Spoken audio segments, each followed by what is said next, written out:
भगवान विष्णु ने ही नृसिंह अवतार लेकर एक और जहां अपने भक्त प्रहलाद को बचाया था, वहीं क्रूर हिरण्यकश्यपु से प्रजा को मुक्ति दिलाई थी, उसी तरह वराह अवतार लेकर उन्होंने महाभयंकर हिरण्याक्ष का वध करके देव, मानव और अन्य सभी को भयमुक्त किया था।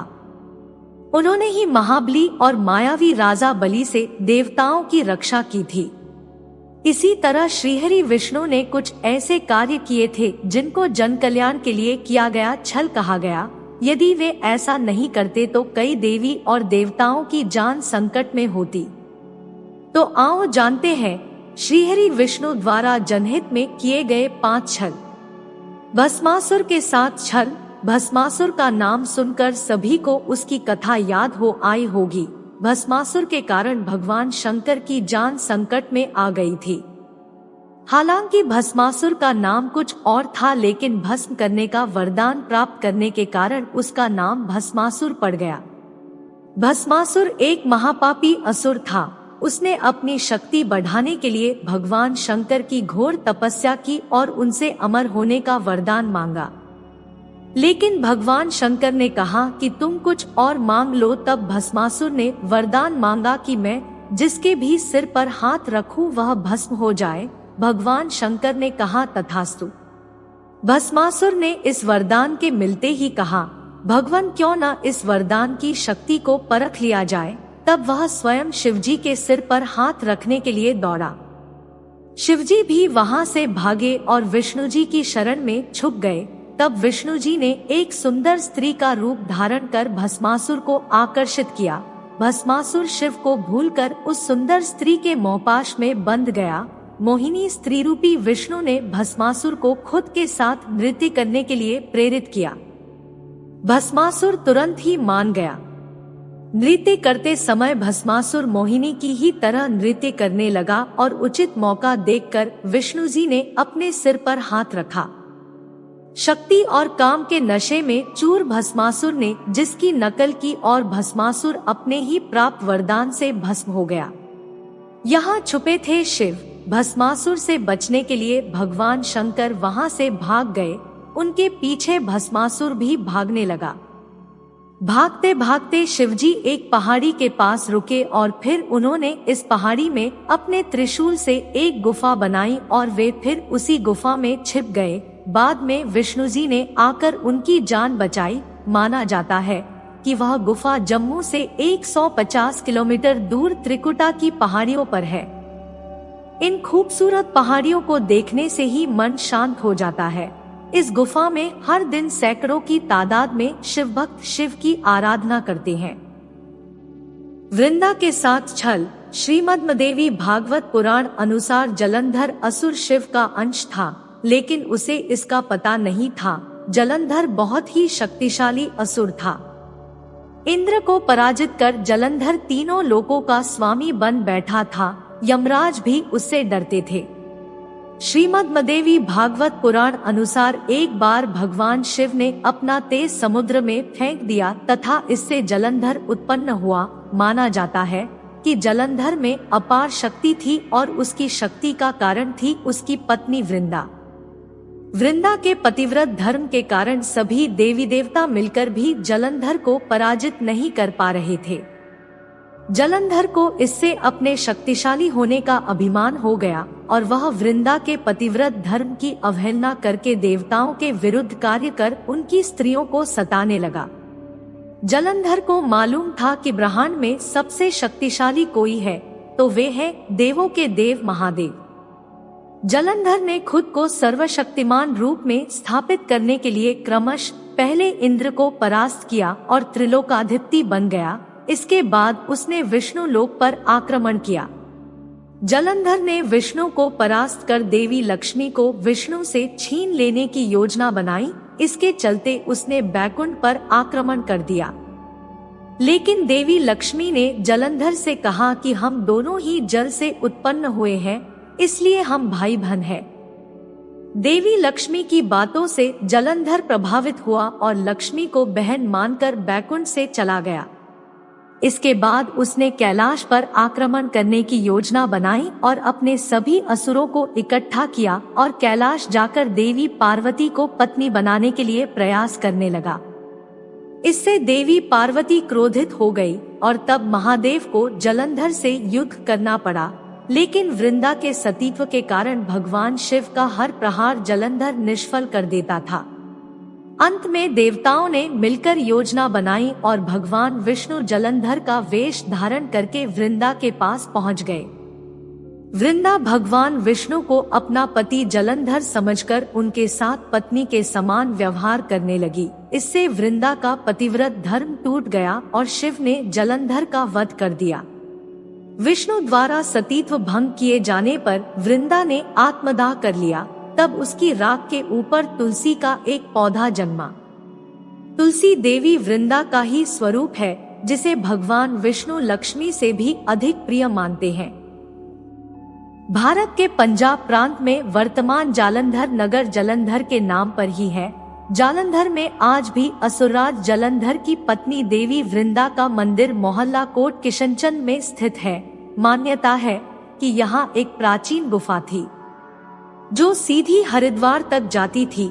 माना जाता है कि प्राचीन काल में इस नगर के आसपास 12 तालाब हुआ करते थे। नगर में जाने के लिए नाव का सहारा लेना पड़ता था। मोहिनी बनकर किया असुरों के साथ छल। जब इंद्र दैत्यों के राजा बलि से युद्ध में हार गए, तब हताश और निराश हुए देवता ब्रह्मा जी को साथ लेकर श्रीहरि विष्णु के आश्रय में गए और उनसे अपना स्वर्गलोक वापस पाने के लिए प्रार्थना करने लगे।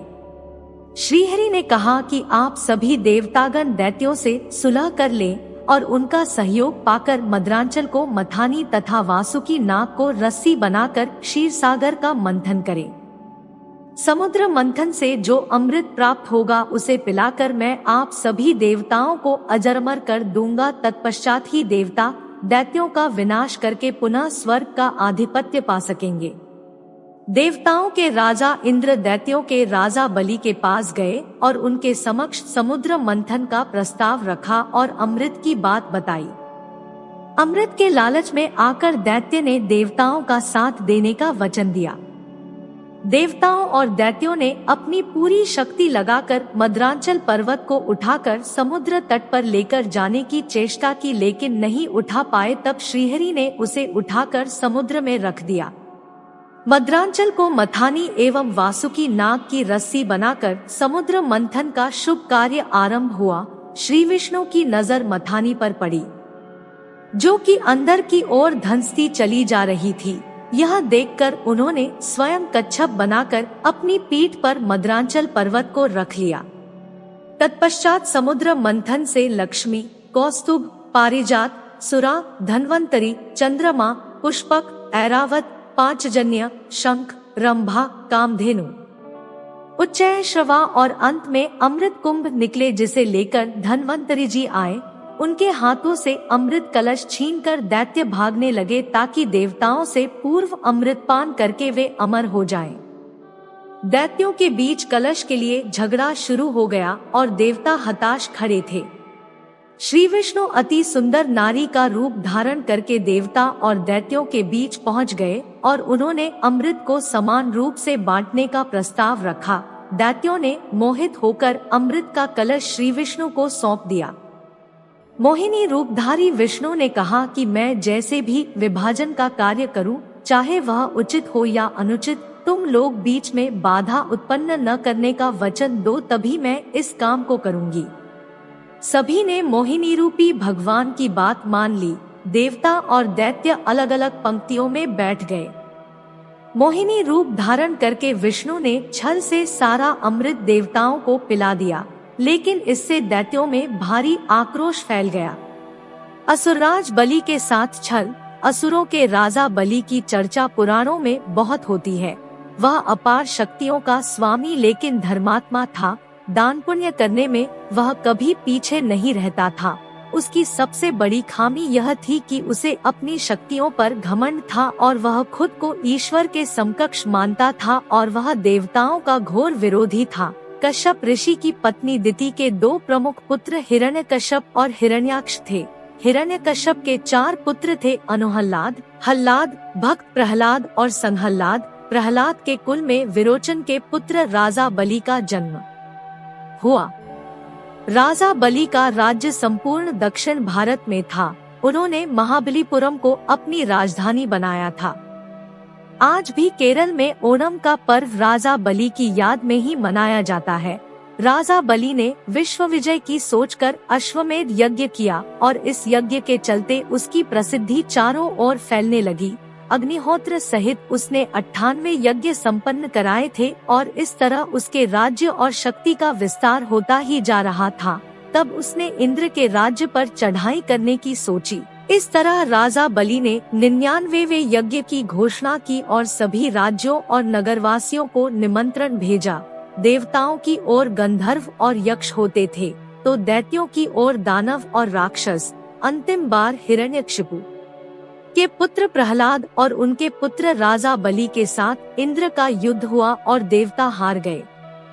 तब संपूर्ण जम्बूद्वीप पर असुरों का राज हो गया। तब लेना पड़ा वामन अवतार। वामन श्री कश्यप तथा उनकी पत्नी अदिति के पुत्र थे। वे आदित्यों में 12वें थे। ऐसी मान्यता है कि वे इंद्र के छोटे भाई थे और राजा बलि के सौतेले भाई। विष्णु ने इसी रूप में जन्म लिया था। देवता बलि को नष्ट करने में असमर्थ थे। बलि ने देवताओं को यज्ञ करने जितनी भूमि ही दे रखी थी। तब सभी देवता विष्णु की शरण में गए। विष्णु ने कहा कि वह भी, बलि भी उनका भक्त है, फिर भी वे कोई युक्ति सोचेंगे। तब विष्णु ने अदिति के यहाँ जन्म लिया और एक दिन जब बलि यज्ञ की योजना बना रहा था तब वे ब्राह्मण वेश में वहाँ दान लेने पहुँच गए। उन्हें देखते ही शुक्राचार्य उन्हें पहचान गए। शुक्र ने उन्हें देखते ही बलि से कहा कि वे विष्णु हैं। मुझसे पूछे बिना कोई भी वस्तु उन्हें दान मत करना। लेकिन बलि ने शुक्राचार्य की बात नहीं सुनी और वामन के दान मांगने पर उनको 3 पग भूमि दान में दे दी। जब जल छोड़कर सब दान कर दिया गया तब ब्राह्मण वेश में वामन भगवान ने अपना विराट रूप दिखा दिया। भगवान ने एक पग में भूमंडल नाप लिया, दूसरे में स्वर्ग और तीसरे के लिए बलि से पूछा कि तीसरा पग कहाँ रखूं? पूछने पर बलि ने मुस्कुराकर कहा, इसमें तो कमी आपके ही संसार बनाने की हुई। मैं क्या करूं भगवान, अब तो मेरा सिर ही बचा है। इस प्रकार विष्णु ने उसके सिर पर तीसरा पैर रख दिया। उसकी भक्ति से प्रसन्न होकर विष्णु ने उसे पाताल में रसातल का कलयुग के अंत तक राजा बने रहने का वरदान दे दिया। तब बलि ने विष्णु से एक और वरदान मांगा। राजा बलि ने कहा कि भगवान, यदि आप मुझे पाताल लोक का राजा बना ही रहे हैं तो मुझे वरदान दीजिए कि मेरा साम्राज्य शत्रुओं के प्रपंचों से बचा रहे और आप मेरे साथ रहें। अपने भक्त के अनुरोध पर भगवान विष्णु ने राजा बलि के निवास में रहने का संकल्प लिया। पातालपुरी में राजा बलि के राज्य में 8 प्रहर भगवान विष्णु सशरीर उपस्थित रह उनकी रक्षा करने लगे और इस तरह बलि निश्चिंत होकर सोता था और संपूर्ण पातालपुरी में शुक्राचार्य के साथ रहकर एक नए धर्म राज्य की व्यवस्था संचालित करता है। माता पार्वती के साथ छल। माना जाता है कि बद्रीनाथ धाम कभी भगवान शिव और पार्वती का विश्राम स्थान हुआ करता था। यहाँ भगवान शिव अपने परिवार के साथ रहते थे, लेकिन श्रीहरि विष्णु को यह स्थान इतना अच्छा लगा कि उन्होंने इसे प्राप्त करने के लिए योजना बनाई। पुराण कथा के अनुसार सतयुग में जब भगवान नारायण बद्रीनाथ आए तब यहाँ बद्रियों यानी बेर का वन था और यहाँ भगवान शंकर अपनी अर्धांगिनी पार्वती जी के साथ मजे से रहते थे। एक दिन श्रीहरि विष्णु बालक का रूप धारण कर जोर जोर से रोने लगे। उनके रुदन को सुनकर माता पार्वती को बड़ी पीड़ा हुई। वे सोचने लगी कि इस बीहड़ वन में यह कौन बालक रो रहा है, यह आया कहाँ से और इसकी माता कहाँ है। यही सब सोचकर माता को बालक पर दया आ गई। तब वे उस बालक को लेकर अपने घर पहुँची। शिवजी तुरंत ही समझ गए कि यह कोई विष्णु की लीला है। उन्होंने पार्वती से इस बालक को घर के बाहर छोड़ देने का आग्रह किया और कहा कि वह अपने आप ही कुछ देर रोकर चला जाएगा। लेकिन पार्वती माँ ने उनकी बात नहीं मानी और बालक को घर में ले जाकर चुप कराकर सुलाने लगी। कुछ ही देर में बालक सो गया। तब माता पार्वती बाहर आ गई और शिवजी के साथ कुछ दूर भ्रमण पर चली गई। भगवान विष्णु को इसी पल का इंतजार था। इन्होंने उठकर घर का दरवाजा बंद कर दिया। भगवान शिव और पार्वती जब घर लौटे तो द्वार अंदर से बंद था। इन्होंने जब बालक से द्वार खोलने के लिए कहा तब अंदर से भगवान विष्णु ने कहा कि अब आप भूल जाइए भगवान, यह स्थान मुझे बहुत पसंद आ गया है, मुझे यहीं विश्राम करने दीजिए। अब आप यहाँ से केदारनाथ जाएं। तब से लेकर आज तक बद्रीनाथ यहाँ पर अपने भक्तों को दर्शन दे रहे हैं और भगवान शिव केदारनाथ में